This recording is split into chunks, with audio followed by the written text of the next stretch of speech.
Salamat po, ma'am, ha? Oh, buti tama ako dito. De La Cruz Tama at De ako. Guzman, kayo ang maglalaban para sa Quiz Bee representative natin sa school. Ano po, ma'am? Si De La Cruz? Pati ba naman dito kakalabanin ako ni De La Cruz? Ma'am, bakit hindi na lang po ako yung piliin ninyo?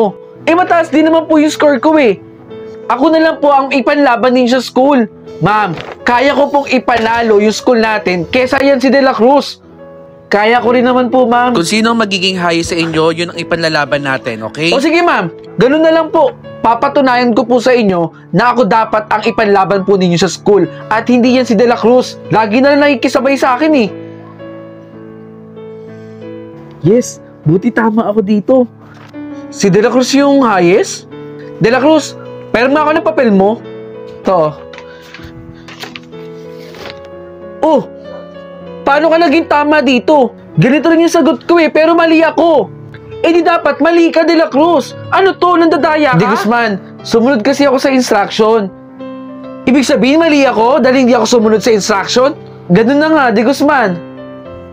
Okay, sige. Ikaw na highest score, De La Cruz. Babawi ako.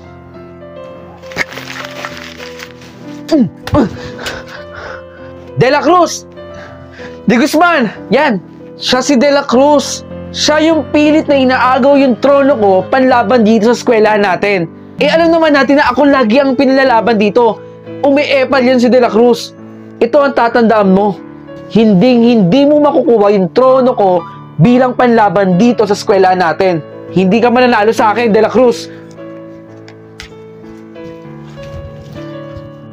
Pwede na kayo magsimula sa exam. Ma'am! Tapos na po ako. Ang bilis naman. Eto po. Ikaw, De Guzman, ang ipanlalaban dahil ikaw ang highest. Congratulations, De Guzman. Sabi ko sa iyo eh, hindi ka mananalo at babawi ako, De La Cruz. I-congratulate mo naman ako, De La Cruz. Okay, sige.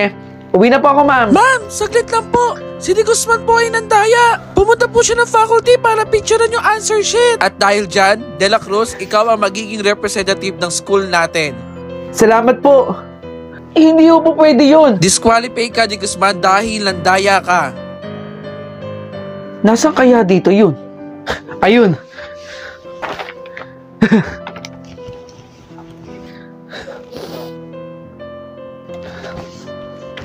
Hala, si De Guzman ba yun? Oh, na-enjoy mo ba yung content ko? At gusto mo rin bang manalo ng POV shirt gaya ng suot ko? Madiscarding nila lang?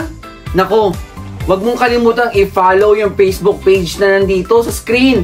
At mag-comment ka sa nakapin post.